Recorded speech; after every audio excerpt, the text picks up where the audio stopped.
mungkin sedikit. Jadi sebenarnya efek samping obat itu sederhana. Kita bicara efek samping obat itu gampang.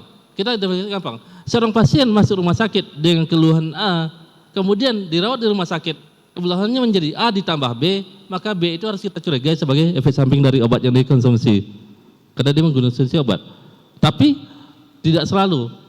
Ada 3 kemungkinan. Disebabkan oleh efek samping dari obatnya, disebabkan oleh perkembangan prognosis dari penyakit yang diderita pasiennya, atau dua-duanya.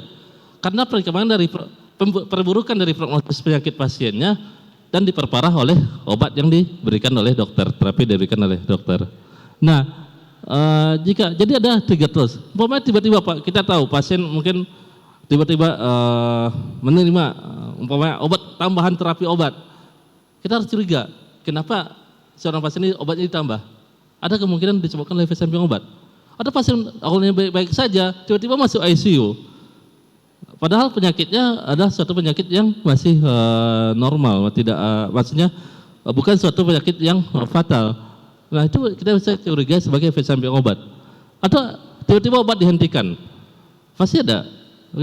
Kan mungkin pasiennya malam hari tiba-tiba obatnya dihentikan, pasti tanpa alasan yang jelas, tanpa alasan klinis yang jelas. Maka kita harus curigai itu adalah efek samping dari obat. Jadi ada namanya trigger tools. Jika itu terjadi, maka kita harus hati-hati. Kita identifikasi, ini bisa jadi disebabkan efek samping obat. Bedanya adalah jika efek samping obat, penanganannya akan berbeda dengan jika itu adalah penanganan penyakit. Jika ternyata disebabkan oleh efek samping obat, tapi diberikan terapi karena sintomatis, pasti hasilnya akan jauh berbeda. Maka itulah salah satu bisa dilakukan oleh apoteker sebagai perannya dalam pharmaceutical care kepada pasien. Ya, ada banyak metode yang kita gunakan untuk evaluasi. Pertama itulah algoritma Naranjo. Jadi prinsipnya sederhana. Jika ada seorang pasien yang kita curigai mengalami efek samping obat, ada beberapa faktor yang kita harus nilai. Pertama, kita lihat literatur dulu. Literatur ada tidak menyatakan bahwa efek samping dialami oleh pasien, obat yang diterima oleh daftar obat yang diterima oleh pasien itu ada tidak memiliki daftar efek samping yang dicurigai terkait dengan kondisi pasiennya. Tapi kemudian tidak hanya sebatas itu saja, maka ada algoritma Naranjo. Pertama itu, yang paling penting adalah terjadi setelah pasien minum obat. Jadi apakah jika sebelumnya sebelum mengalami efek samping obat sebelum meminum obat sudah mengalami efek samping, berarti itu bukan disebabkan oleh efek samping dari obat. Tapi juga ada ada 10 faktor yang dilihat dari algoritma Naranjo. Lanjut. Atau juga bisa digunakan metode WHO-UMC. Mungkin di skip saja. Nah, sebenarnya kerangka konsepnya gini, banyak. Jadi ada banyak faktor. Ini adalah TBM. Efek samping obat itu ada banyak. Ada faktor radikal bebas, ada faktor ekskresi obat, ekskresi asam urat, ekskresi dari faktor-faktor GABA, ada faktor akumulasi obat di ginjal, ataupun adanya simulasi pada ini, dan semuanya akan pada efek samping dialami. Mungkin ini kalau dibahas. Tahu dia, tak perlu bang. Speaker tak perlu bang. Tak perlu pakai speaker lah. Cuma ambil suara apa tu sini. Iya. Dah bang, kasih bang. Abang ada kan pakai musik tak kan? Jadi itu adalah satu penyakit yang sekarang itu tidak pernah resisten obat. Itu adalah satu penyakit yang juga cukup banyak kasus dan membahayakan bagi pasien. Kata orang malah lebih berbahaya dari COVID karena mereka akan menular dan menyebabkan bahaya pada pasien.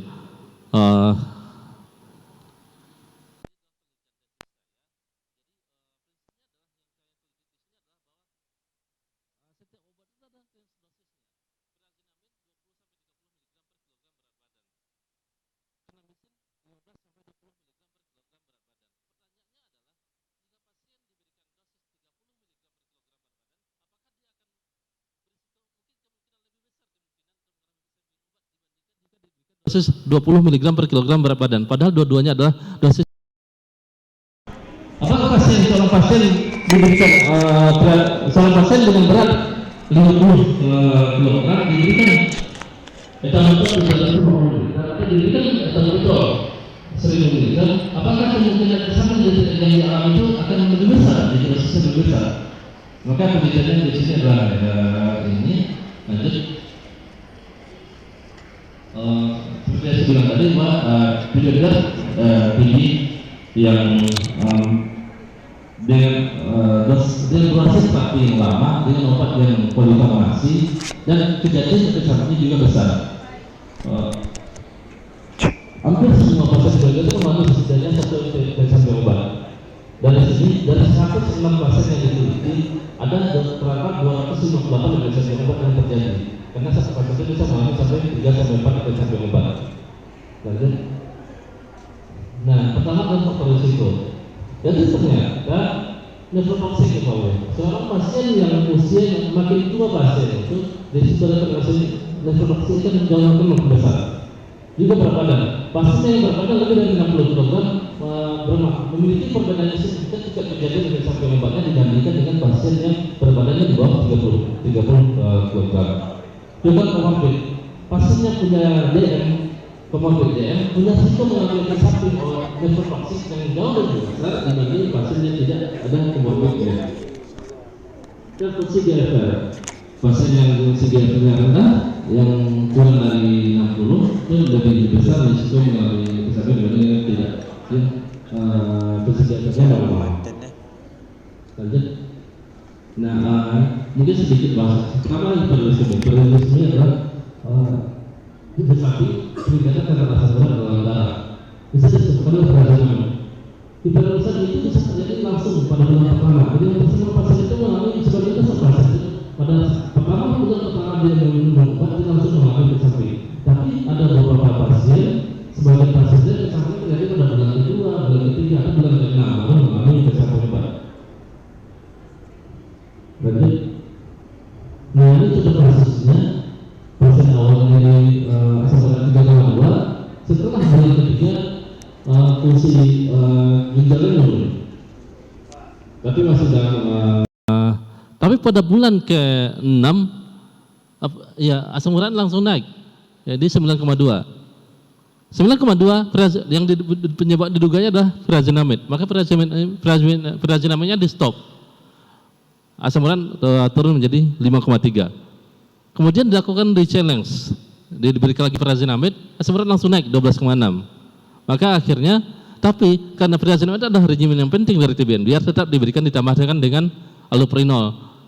Tapi tetap asam urat naik. Sehingga akhirnya harus furazanamid itu harus di stop. Jadi kita tidak bisa memberikan allopurinol saja, furazanamidnya harus di stop pada kasus ini.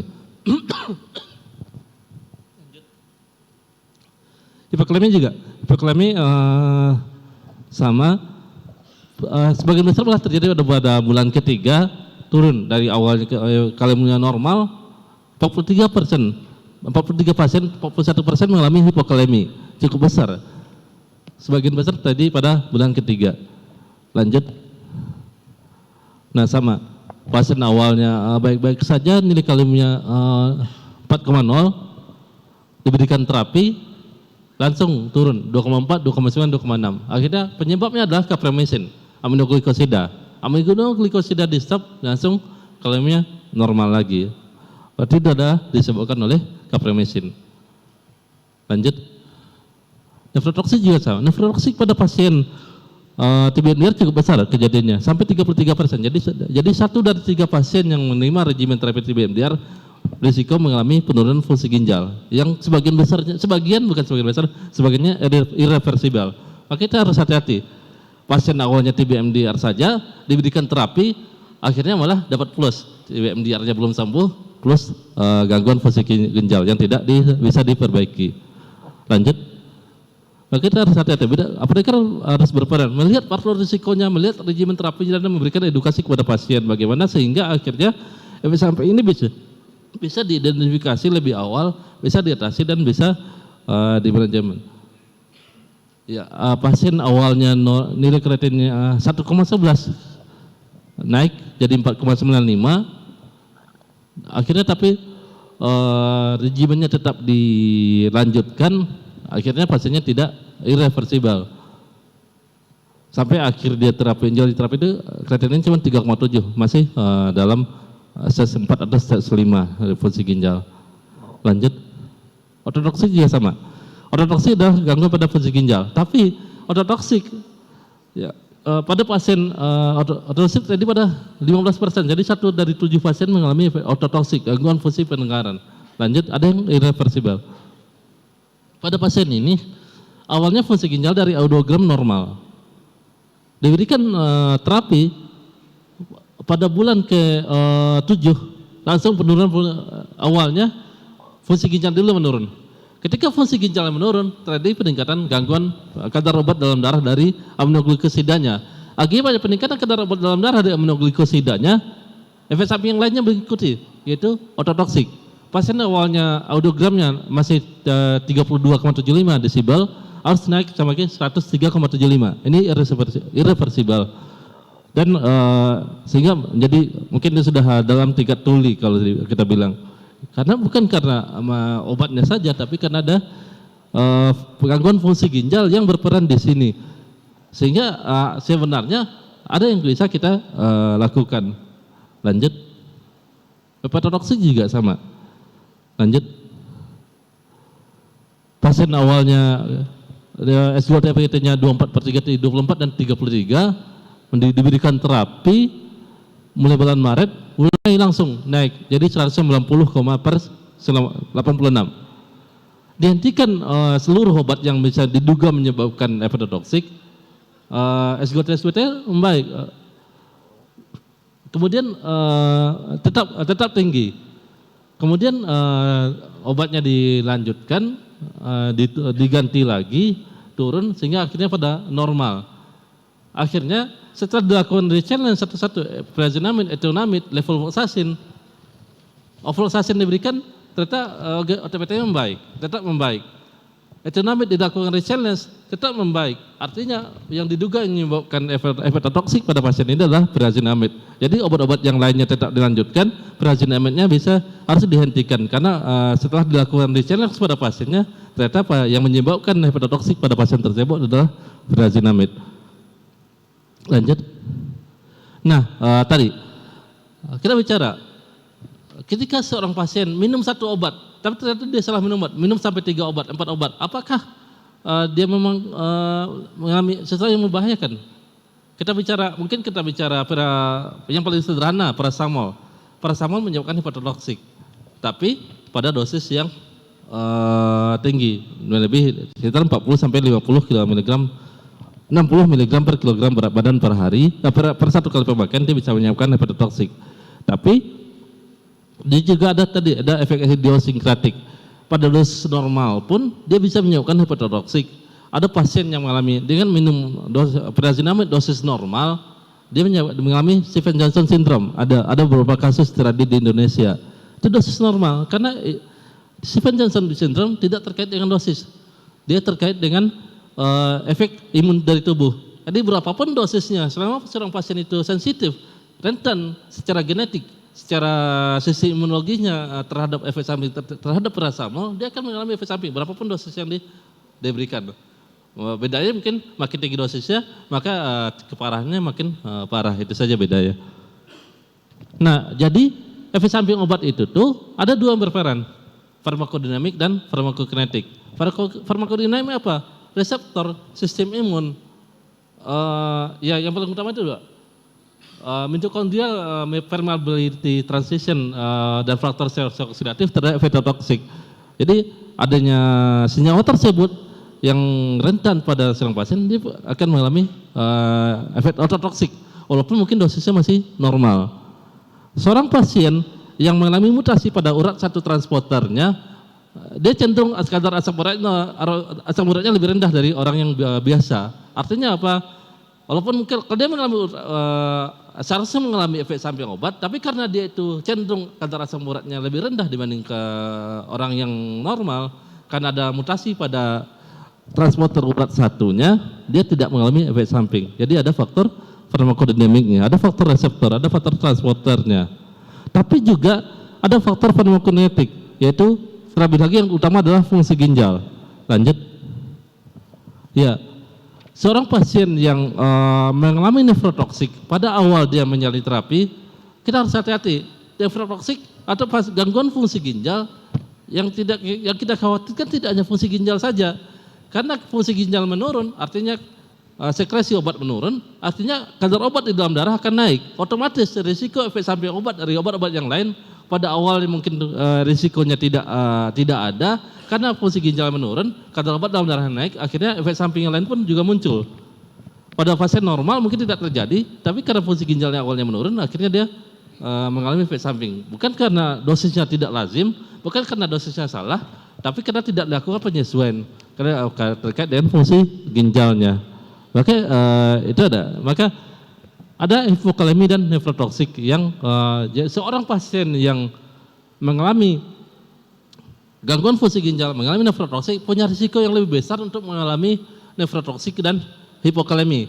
Tapi gangguan fungsi tidak terjadi pada pasien yang mengalami hepatotoksik. Jadi seorang pasien yang fungsi ginjalnya normal, yang pasien yang fungsi ginjalnya CKD sudah atau AKI atau CKD, risiko hepatotoksik tetap sama karena tidak dipengaruhi oleh kadar obat dalam efek hepatotoksik tidak terlalu dipengaruhi oleh kadar obat dalam darahnya. Ototoksik juga sama, tidak terlalu dipengaruhi oleh kadar obat dalam darahnya. Tapi nefrotoksik, hipokalemi dan hiperuremia itu akan dipengaruhi oleh kadar obat di dalam darah pada pasiennya. Sehingga mungkin kalau di rumah sakit atau pasien di komunitas mundiapotik, seorang pasien CKD dengan CKD itu pasti kemungkinan dia akan mengalami efek samping obat itu pasti akan lebih tinggi dibandingkan dengan orang pada normalnya. Maka kita harus hati-hati, kita harus lakukan. Maka di situ salah satu peran dari apoteker yang mungkin tidak, karena efek samping obat itu prinsipnya tidak terjadi pada semua pasien. Kalau kita lihat di AHFS atau di Medscape dan lain-lain, kejadiannya hanya 0,sekian %, jarang di atas 1%. Jadi tidak semua pasien akan mengalami. Tapi ketika dia mengalami, kita tidak identifikasi secara tepat, otomatis penanganannya tidak akan tepat. Bisa jadi tidak tepat. Akhirnya tata laksana pasien juga tidak tepat. Lanjut. Nah, ya. Mungkin itu, jadi prinsipnya tadi peran apoteker itu untuk efek samping obat itu besar, penting. Jadi seorang pasien jika seorang pasien awalnya sebelum dia menjalani terapi masuk rumah sakit, keluhannya A saja, jika dia dirawat di rumah sakit, keluhannya A ditambah B, jadi ada kemungkinan efek samping obat yang diterima. B itu bisa jadi adalah efek samping obat yang diterima. Maka kita harus hati. Dan salah satunya juga adalah peran apoteker. Peran apoteker itu penting terutama untuk pencegahan. Kita bisa mencegah sebenarnya karena ada faktor risiko. Jika faktor risiko tadi ada, kita bisa identifikasi, kita bisa mencegah efek samping. Atau juga dalam penata laksananya bisa jadi kondisi klinis.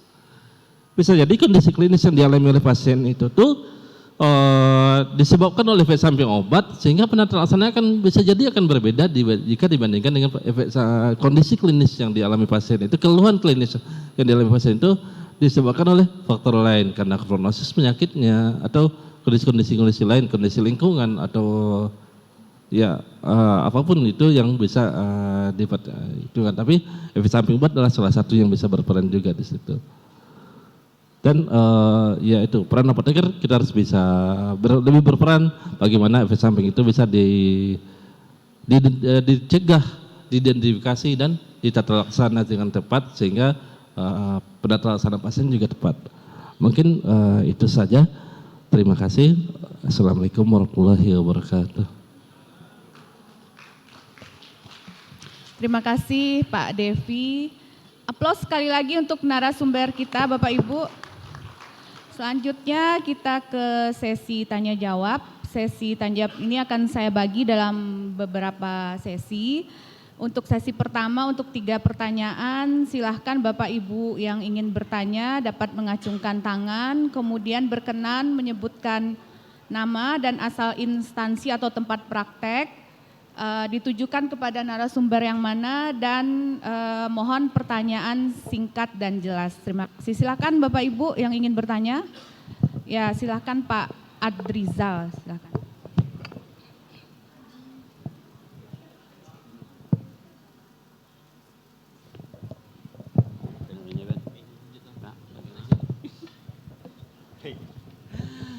Assalamualaikum warahmatullahi wabarakatuh.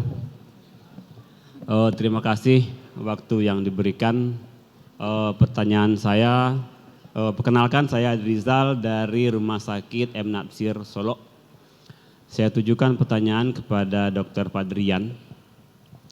Begini dok, kadang yang kita baca di buku belum tentu sama dengan yang sudah kita praktekkan. Begini, banyak kejadian di puskesmas ketika seperti cuaca sekarang, anak-anak batuk atau ada pasien batuk menggunakan cefadroxil, golongan cefalosporin. Nah, seminggu kemudian dia sembuh, 2 minggu kemudian dia batuk lagi. Cenderung pasien tidak lagi ke dokter, masih menggunakan golongan yang sama karena kemarin dia sembuh dengan obat yang dimaksud. Nah, kalau itu berulang-ulang dilakukan, tentu seperti yang dokter bilang tadi, penyebab salah satu resistensi itu karena penggunaan tidak tepat. Nah, tidak tepat ini sangat banyak ini, dosis berlebih, dosis kurang, penggunaan dalam jangka waktu yang lama atau tidak disiplin.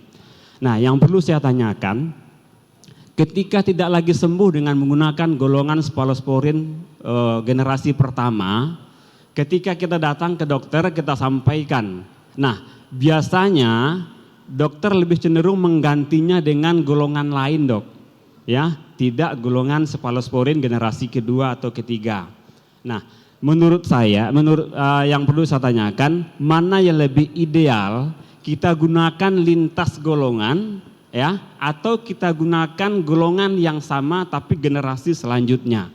Saya yakin mungkin dokter dengan pengalaman berpraktek sehari-hari mungkin di Rumah Sakit M. Jamil, Rumah Sakit Rujukan, mungkin punya pengalaman itu. Mana yang lebih tepat dari yang dokter dapatkan selama berpraktek, lintas golongan atau golongan yang sama generasi selanjutnya? Itu pertanyaan saya. Terima kasih dokter, itu saja dulu. Assalamualaikum warahmatullahi wabarakatuh. Ya, silakan Dokter Fadrian untuk dijawab. Baik, terima kasih Pak Rizal. Jadi itu ada kasus demam anak-anak ya. Ini tentu yang pertama sekali perlu kita pastikan adalah apakah memang infeksinya akibat dari bakteri ya. Kalau ternyata demam, batuk, pilek anak-anak, itu kan sudah ada risetnya juga ya, 70% penyebabnya itu virus. Jadi kalau langsung pada kunjungan pertama diberikan antibiotik mungkin agak kurang tepat ya. Virus biasanya dalam 3-4 hari akan perbaikan sendiri. Tapi kalau masih berlanjut demamnya, dia berkunjung lagi setelah 3-4 hari tidak ada perubahan, masih demam, batuk, dan mungkin batuknya produktif, dahak gitu ya, dahak kekuningan, ya itu kita sudah bisa curiga ini bakteri. Tadi kalau misalkan diberikan cefadroxil sudah tepat. Jadi sebetulnya yang lebih penting itu kita paham spektrum antibiotik itu. Antibiotik itu mengcover kuman-kuman apa saja. Jadi tidak masalah dia apakah golongan satu golongan tetapi generasi berikutnya atau dia lintas golongan, tidak masalah. Yang perlu kita tahu adalah spektrum antibiotik ini dia mengcover kuman apa saja. Nah, kalau untuk ISPA itu kita harus tembak kuman gram positif dulu. Ya, ISPA ya, kalau untuk penyebab ISPA itu umumnya kuman gram positif. Makanya cefadroxil itu antibiotik yang dia mengcover hanya kuman gram positif saja. Makanya masih efektif untuk infeksi di tahap awal ya, mungkin di tahap pengobatan awal-awal ya, bisa jadi masih efektif. Tapi kalau misalkan selanjutnya tidak efektif lagi dan memang sudah dipastikan yang infeksi yang selanjutnya ini memang juga karena bakteri, bukan karena virus. Kalau sudah dipastikan, nah tentu bisa kita eskalasi empiris namanya kan. Kalau untuk rawat jalan, setting rawat jalan kan eskalasinya ini eskalasi empiris nih. Karena jarang pasien rawat jalan yang kita lakukan kultur biakan kuman. Jadi eskalasi ke antibiotik yang mempunyai spektrum lebih luas. Jadi kalau cefadroxil dia hanya cover gram positif, kita mesti bisa berikan alternatifnya antibiotik yang cover gram positif dan gram negatif seperti cefixim. Cefixim itu bisa cover gram positif dan gram negatif. Atau kita juga bisa berikan dari golongan penisilin yang ada komponen beta laktamase inhibitornya. Jadi seperti amoksisilin clavulanat ya. Amoksisilin clavulanat itu dia cover gram positif, gram negatif dan ada beta laktamase inhibitornya. Alternatifnya itu. Tapi sekali lagi yang paling penting adalah kita memastikan dulu infeksi ini memang penyebabnya karena bakteri dan bukan virus. Nah, karena sekali lagi lebih dari 60% ya itu penyebab infeksi pada anak-anak ISPA ya, terutama ISPA pada anak-anak itu adalah virus. Nah, mungkin itu jawaban saya Pak Rizal. Makasih. Baik, berarti dok pada saat pasien berobat kembali ke dokter, kalau pertanyaan Pak Rizal tadi hanya batuk dan pilek itu hampir bisa dipastikan 95% biasanya virus ya dok ya. Nggak mesti kita harus pikir ganti golongan mana dulu, tapi karena penyebabnya virus dan self-limiting disease bisa sembuh sendiri gitu ya dok ya. Oke baik. Pertanyaan selanjutnya silakan Bapak Ibu ya, silakan yang di meja 2 dari belakang.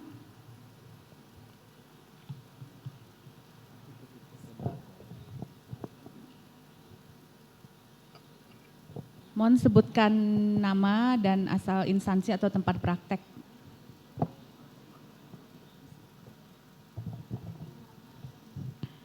Baik, Assalamualaikum warahmatullahi wabarakatuh. Saya dengan Apoteker Nadia dari RSIA Cici. Saya ingin menanyakan tentang di RS kami, awalnya pemakaian antibiotik profilaksis itu pakainya ceftriaxone dok. Kemudian beberapa tahun terakhir ini diganti dengan cefazolin. Terus pada saat sekarang ini ada beberapa kasus infeksi luka operasi di mana pasien yang resisten terhadap cefazolin tersebut adalah pasien dengan kategori anak kedua. Di mana pada anak pertamanya pasien ini masih mendapatkan antibiotik profilaksis berupa ceftriaxone. Saya ingin menanyakan apakah hal tersebut dapat mempengaruhi kasus resistensi tersebut, di mana kan ceftriaxone adalah cephalosporin golongan ketiga dan cefazolin merupakan cephalosporin golongan pertama. Kemudian bagaimana jika iya, apakah antibiotik cefazolin tersebut harus diganti dengan ceftriaxone kembali atau bagaimana? Terima kasih. Assalamualaikum warahmatullahi wabarakatuh. Baik, kita lanjutkan dulu dengan penanya selanjutnya di meja yang sama. Silakan Bu.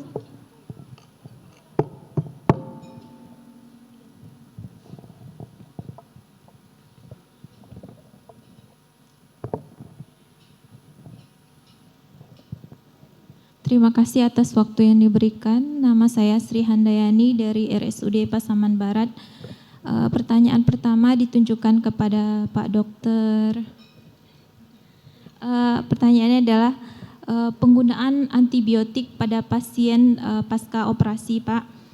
Di rumah sakit ada saya menemukan pasien yang menggunakan antibiotik lebih dari sebulan. Bagaimana rasionalnya tuh Pak ketika dikonsulkan kepada dokternya karena lukanya belum juga kering, seperti itu jawaban dari dokternya. Kemudian yang kedua pertanyaan untuk Pak Devi, Apoteker Devi, bagaimana cara meningkatkan kepatuhan pasien dalam menggunakan obat TB MDR mengingat jumlah obat TB MDR yang akan dikonsumsi ini kan banyak ya Pak ya. Selain itu waktunya juga lama gitu. Jadi pasien bisa setelah fase intensif selanjutnya kemudian sampai ke TB MDR itu bisa bertahun-tahun gitu. Ditambah lagi efek samping obat yang dirasakan oleh pasien, mual misalnya Pak, kemudian 3 bulan kemudian dia akan masuk ke rumah sakit karena hipokalemi dan lain-lain. Seperti itu Pak, terima kasih. Assalamualaikum warahmatullahi wabarakatuh. Baik, silakan Pak Devi jawab terlebih dahulu pertanyaan yang terakhir tadi. Terima kasih. Iya, sebenarnya memang efek samping di TB NDR itu ada tantangannya. Jadi tantangannya memang kalau memang sudah terjadi, yang paling umum itu memang hampir semua pasien itu mudah itu hampir umum. Pasien yang hiperuricemia itu walaupun mungkin kita tahunya itu bukan sesuatu yang membahayakan, itu adalah sesuatu yang sangat mengganggu, yang tidak nyaman, nyeri kaki, asam urat sampai 14 itu pasti akan sangat tidak nyaman. Dan memang satu-satunya cara itu memang adalah memang edukasi pendekatan kepada pasien dan keluarga untuk tetap support mendukung. Itu memang seperti apapun penanganannya, kekhawatiran itu pasti ada dari pasiennya. Kepatuhannya itu memang pasti, tetapi dukungan edukasi dari farmasi juga bahwa obat itu walaupun karena memang tujuannya jika seandainya kita harus ingatkan pasiennya bahwa seorang pasien TB MDR jika tidak patuh, jika gagal dengan kondisi seperti itu akan berkembang lagi jadi SDR yang akan lebih lama lagi dan obatnya juga lebih berbahaya lagi dokter ya. Jadi jadi edukasi, pendekatan, pendampingan minum obat, tim pendamping minum obat dari peran dari keluarga, pendamping minum obat pasien. Biasanya kan juga ada komunitasnya, itu memang benar-benar harus penguatan pendekatan karena memang dan peran kita salah satu peran farmasi disampaikan itu saja itu bagaimana kita bisa mencegah, mengidentifikasi dulu tadi ada identifikasi faktor risiko, kita komunikasikan identifikasi faktor risiko pada dokternya, ada kemungkinan sehingga lebih seorang pasien yang punya faktor risiko yang lebih besar untuk mengalami efek samping obat, otomatis kita harus lebih intens lagi, tidak hanya edukasi minum obat saja, tapi memperhatikan kondisi keluhan klinis laboratorium pasiennya, sehingga supaya jika ada tanda-tanda cepat efek samping bisa cepat diidentifikasi dan diatasi secara cepat, sehingga akhirnya mungkin mudah-mudahan efek samping itu bisa diminimalkan atau bisa diatasi lebih cepat sehingga bisa menjadi satu yang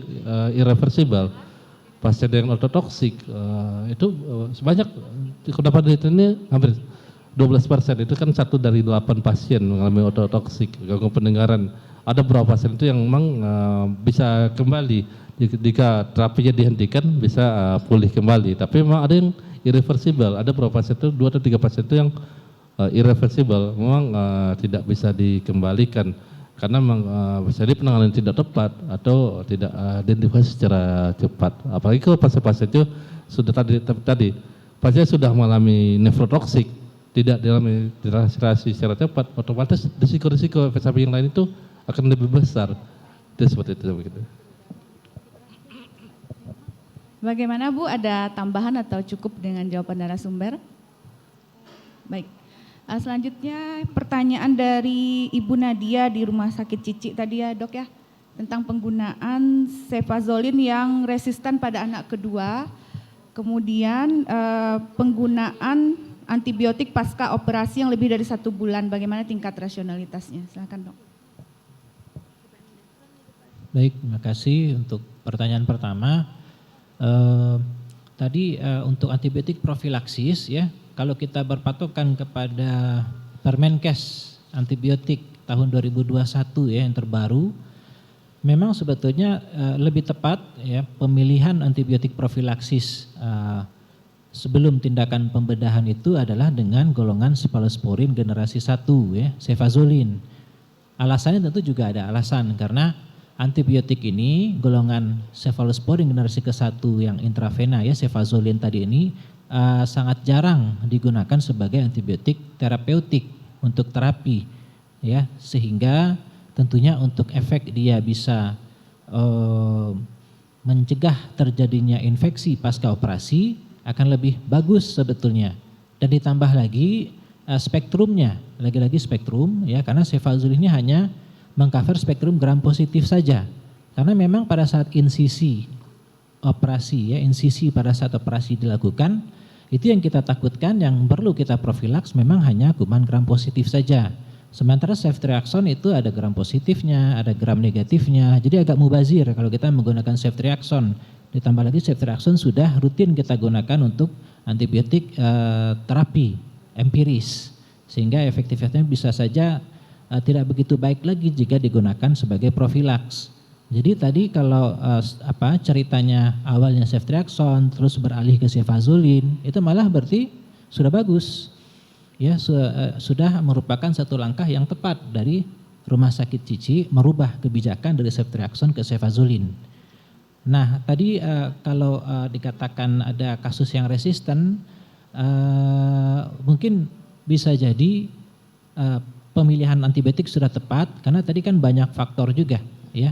Waktu, ya, timing pemberian antibiotik profilaks juga harus tepat. Timing pembeliannya harus 30 sampai 60 menit sebelum insisi. Jadi tidak diberikan di ruangan 1 hari sebelum tindakan. Karena kalau diberikan 1 hari sebelum tindakan sudah diberikan cefazolinnya, ya, 2 kali 1 gram, tentunya tidak akan berefek pada saat insisi dilakukan. Karena cefazolin itu waktu kerjanya pendek, ya, segera, ya. Jadi dalam 60 menit sampai 1 jam dia akan bekerja dan akan turun dalam 3 jam. Satu lagi dosis, cefazolin mesti diberikan dosis double dose, ya, untuk profilaksis double dose 2 gram. Dan harus diulang kalau operasinya lebih dari 3 jam, ditambah lagi 2 gram. Nah, itu bisa cefazolin ini untuk antibiotik profilaksis bisa nanti ditambahkan 1 dosis lagi pas pos operasi. Tapi kalau seandainya ada hal-hal yang tidak tepat, mungkin cara pemberian tidak tepat, dosisnya tidak tepat, timing pemberian tidak tepat, bisa saja hal itu yang akhirnya menjadi rancu, ya, kesannya terjadi resisten dengan cefazolin, ya. Padahal mungkin hal-hal itu yang ketidaktepatan tadi mungkin sebagai penyebabnya. Oke, baik, untuk pertanyaan kedua tadi mengenai luka operasi. Luka operasi kita mesti pastikan dulu karena ini ada 2 kemungkinan. Kemungkinan pertama akibat dari pemakaian antibiotik yang tidak tepat.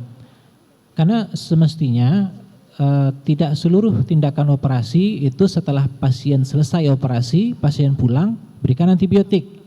Jadi umumnya itu pasien-pasien kalau di rumah sakit ya tempat saya bekerja, ya, kemarin juga Rumah Sakit Unan lah, sebutkan saya Rumah Sakit Unan karena kemarin sudah paripurna dan memang dari audit kualitatif antibiotiknya karena kita pilot projectnya waktu itu dari bagian Obgyn itu selalu pasien pasca SC itu pos SC itu dikasih kalau pulang itu dapat oleh-oleh Cefixim selalu itu. Ya, padahal belum tentu ada infeksi luka operasinya, tapi selalu kasih Cefixim, ya. Sehingga itu kan contoh penggunaan antibiotik yang tidak tepat. Nah, itu tadi kemungkinan pertama akibat dari itu. Karena diberikan antibiotik yang tidak indikasi, malah sebetulnya kuman-kuman komensal di kulit itu mati. Sehingga penyembuhan luka jadi tidak optimal. Nah, dokter berpikir ini infeksi lagi, dikasih lagi antibiotik. Nah, jadi berputar-putar di situ sehingga lukanya kesannya tidak sembuh-sembuh, padahal ada kemungkinan itu karena pemberian antibiotik yang tidak tepat. Kemungkinan kedua kalau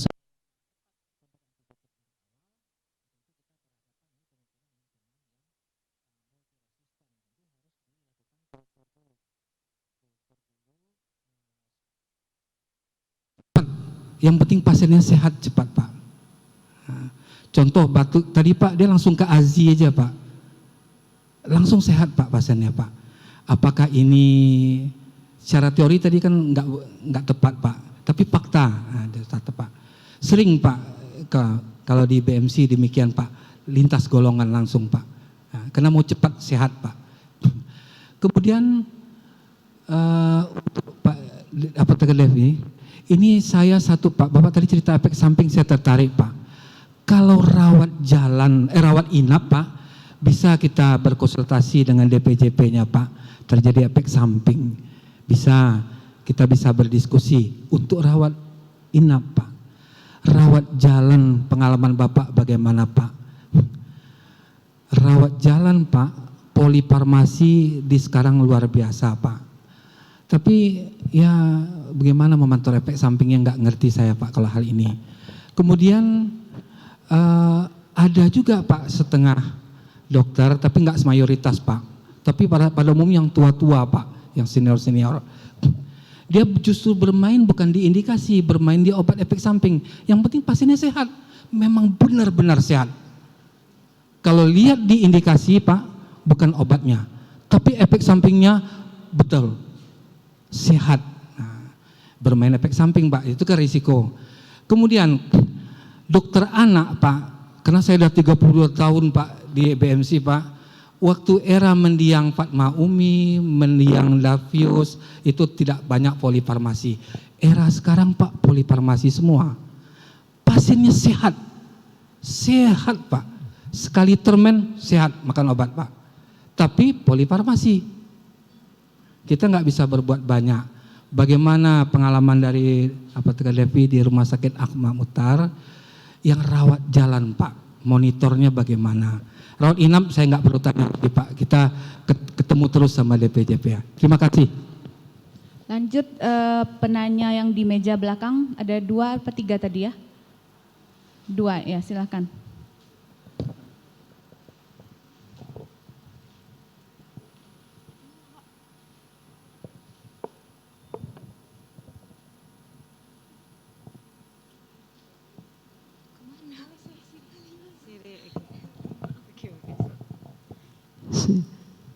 Assalamualaikum warahmatullahi wabarakatuh.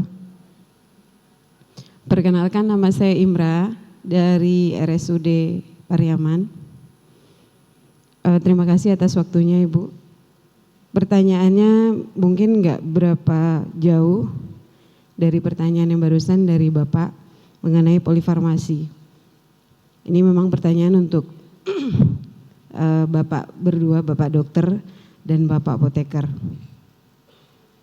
Mengenai pasien rawat jalan poliparu. Izin ya Pak, kebetulan di rawat jalan di RSUD itu pemakaian antibiotik Cefixim 200 itu udah kayak penulisan resep vitamin C aja Pak. Lempeng aja. Tahu-tahu nanti ditambah azitro. Kadang-kadang ditambah fluconazole juga Pak. Kita udah coba untuk berdiskusi dengan DPJP. Kebetulan DPJP-nya belum senior banget. Tapi sering mental gitu Pak. Walaupun kita juga nggak ada hasil berupa uji sputum per masing-masing pasien. Bahkan pasien itu malahan menanyakan, kok Cefiximnya nggak ada Bu? Kayak gitu. Padahal saya nggak batuk kan, katanya gitu kan. Terus apa harus Bapak Ibu harus minum Cefixim juga? Harus lah Bu, saya balik lagi ke dokter gitu. Diresepkan. Nah terus kita coba komunikasikan lagi, mental lagi gitu loh Pak. Jadi saya mohon mungkin pencerahan bagaimana cara menghadapi dokter yang tidak mau diganggu terapinya. Terus mengenai polifarmasi yang memang luar biasa dari poli penyakit dalam. Kadang-kadang sekarang poli jiwa juga udah mulai lebih dari 5-7 R bisa gitu loh Pak. Mohon pencerahannya kalau untuk di penyakit poliparu ini yang pasien inventaris itu balik 7 hari minta Cefixim lagi gitu. Terima kasih. Assalamualaikum warahmatullahi wabarakatuh. Bu Imra, pertanyaannya untuk apoteker Devi atau dokter Fadrian? Dua-duanya. Dua-duanya ya, karena nanyanya menghadapi dokter gitu ya. Iya, kalau sama dokter padahal kita udah coba untuk komunikasikan, kita sampaikan gitu kan berdasarkan literatur. Ya mungkin literatur kami sangat tipis sekali gitu, sangat minim gitu kan. Cuman kadang-kadang kita diskakmat dengan statement yang sepertinya nggak enak didengar seperti itu Pak gitu kan. Padahal kami juga masih terus belajar tentang semua bagaimana untuk PPRA ini gitu loh Pak. Untuk Bapak Apoteker Devi karena ya ini kan Bapak tadi ngomongin masalah obat TB gitu ya Pak, obat paru juga. Mohon seperti pertanyaan sebelumnya pengalamannya menghadapi pasien-pasien yang seperti ini. Gitu. Baik. Terima kasih. Terima kasih Bu Imbra. Selanjutnya satu lagi penanya di meja samping, silakan. Assalamualaikum warahmatullahi wabarakatuh. Perkenalkan, saya Risa dari RSUD Solo Selatan. Saya mau menanyakan ke apoteker Devi, Pak. Di sini saya juga salah satu pemegang obat TB MDR ya Pak ya. Kemarin ada pasien 2 orang minum obat TB MDR, tapi salah satunya tuh mengalami efek samping obat seperti ruam kulit sama matanya kabur.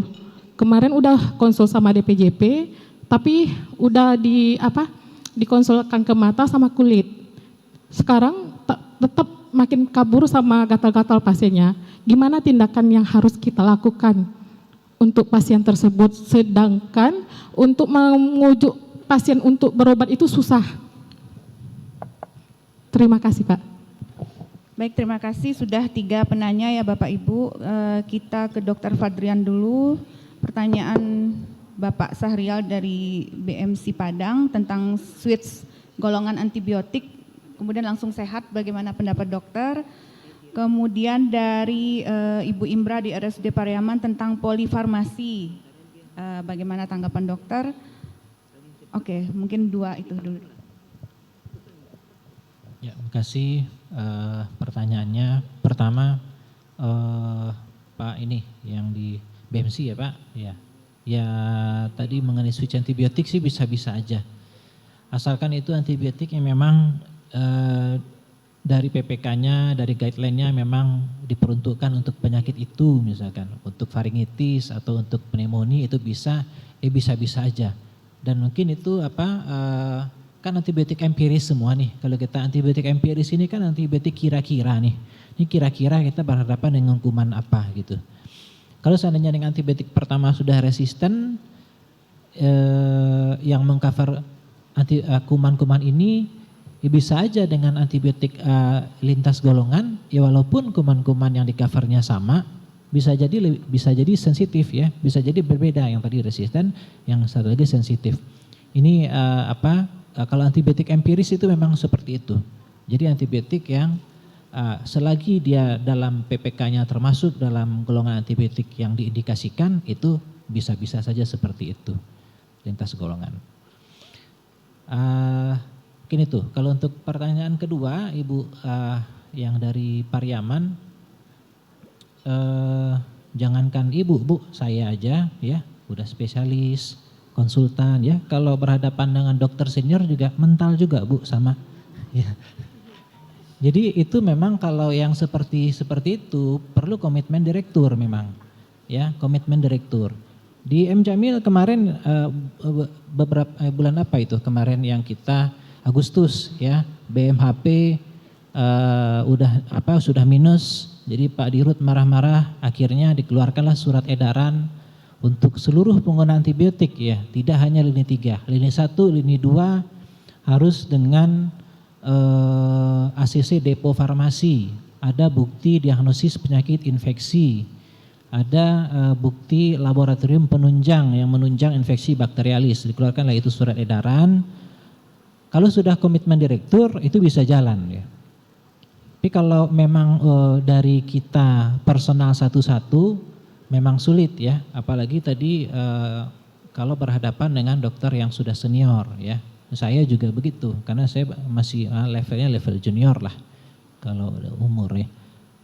Jadi perlu komitmen direktur memang. Dan untuk pemakaian Cefixim yang berulang-ulang, setiap kontrol kasih Cefixim jelas itu pengguna antibiotik yang tidak rasional. Harusnya bisa di-cut itu. Harus, kalau KPRA-nya jalan di Rumah Sakit Pariaman, KPRA-nya jalan, mestinya itu bisa di-cut ya, tidak dilanjutkan. Yang seperti itu, karena sangat berisiko resistensi antibiotik.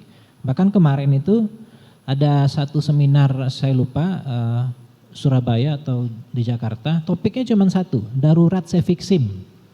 Jadi sudah darurat Cefixim, karena peresepan Cefixim ini udah seperti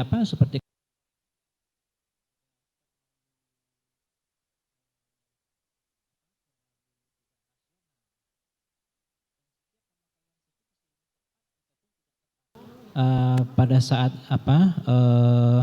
2020 itu awal pandemi COVID, itu ada sebahagian cukup besar juga angka kesakitannya yang jatuh pada COVID berat. Nah, jadi walaupun COVID berat, sebetulnya kalau tidak ada tanda infeksi bakteri kan belum indikasi antibiotik. Nah, pada saat itu berkemungkinan besar banyak terjadi pemakaian antibiotik yang tidak tepat, ya, sehingga di tahun 2021 kita dapatkan angka MDR, angka insiden kuman MDR semakin meningkat. Dan itu ternyata tidak di Jamil saja, tapi seluruh Indonesia begitu. Sudah ada data rilis dari PAMKI, Perhimpunan Mikrobiologi Klinik Indonesia, tahun 2021 dari beberapa rumah sakit di seluruh Indonesia. Dan rata-rata sama, ya, angka insiden MDRO-nya, kuman MDR-nya meningkat. Nah, jadi ini sebetulnya sudah nasional, ya, sudah sama aja sebetulnya untuk seluruh Indonesia, ya, karena datanya berbicara seperti itu. Jadi bukan opini lagi nih, ini sudah bicara data, dan kemungkinan penyebabnya karena banyaknya pengguna antibiotik yang tidak tepat, COVID yang belum indikasi antibiotik tapi diberikan antibiotik. Mungkin itu. Terima kasih. Terima kasih, Dok. Langsung closing statement dari kedua narasumber yang bisa dibawa pulang mungkin untuk Bapak Ibu semua di sini. Silakan, Dok. Ya, closing statement, ya. Mungkin kalau kaitan dengan judul optimalisasi peran apoteker dalam pengendalian resistensi antibiotik, ya, kita optimalkanlah bagaimana mungkin Bapak Ibu semua selaku apoteker bisa berperan secara optimal untuk mengendalikan resistensi antibiotik, ya, untuk menghindari kita semakin dekat kepada masa post antibiotik era, ya, di mana tidak ada lagi antibiotik yang bisa berfungsi untuk membunuh kuman. Ya, jadi peran kita secara individu tentu akan sangat berarti, ya, kalau kita semua berperan tentu kemungkinan terjadi resistensi antibiotik ini akan semakin rendah, ya, kalau kita semua aware, kita semua satu pemahaman sehingga pemakaian antibiotik bisa kita batasi. Ya, mungkin itu saja dari saya, mungkin dari Pak Devi. Terima kasih. Mungkin itu. Jadi peran apoteker sebenarnya di efek samping obat itu sangat besar, yang bisa kita perlu banyak peran yang kita bisa optimalkan. Jadi khususnya mungkin tadi mulai dari mencegah sebenarnya. Ada hal-hal yang bisa kita cegah, kita identifikasi seorang pasien punya risiko efek samping obat, kita identifikasi sehingga akhirnya bisa kita minimalisir, apalagi kalau pasien-pasien TBMD atau pasien-pasien populasi yang memiliki risiko besar. Kemudian identifikasi, bagaimana kita identifikasi ini efek samping obat atau tidak? Ini prognosis perburukan dari pasien atau efek samping dari obat atau dua-duanya? Dan kemudian tata laksananya. Tidak semua tata laksana itu harus diberikan terapi simptomatis. Bisa jadi obatnya harus dihentikan. Bisa dibiarkan saja, jadi atau dihentikan dan dilakukan research. Jadi gimana kita bisa mengoptimalkan, apalagi ke pasien terutama untuk di rumah sakit, kita optimalkan peran apoteker dalam hal monitoring efek samping obat. Aplaus untuk kedua narasumber kita. Jadi setelah kita kembali dari acara ini, mudah-mudahan masing-masing kita dapat meningkatkan peran serta dalam pengendalian resistensi antimikroba dan pemantauan efek samping obat TB, ya, karena itu merupakan peran dari apoteker. Jalan-jalan ke Kapadokia naik balon udara. Jangan lupa membeli cenderamata. Sampailah kita di akhir acara. Terima kasih Bapak Ibu semua. Aplaus untuk kita semua. Assalamualaikum warahmatullahi wabarakatuh. Saya kembalikan kepada MC. Bapak narasumber mohon dapat kembali ke tempat duduk.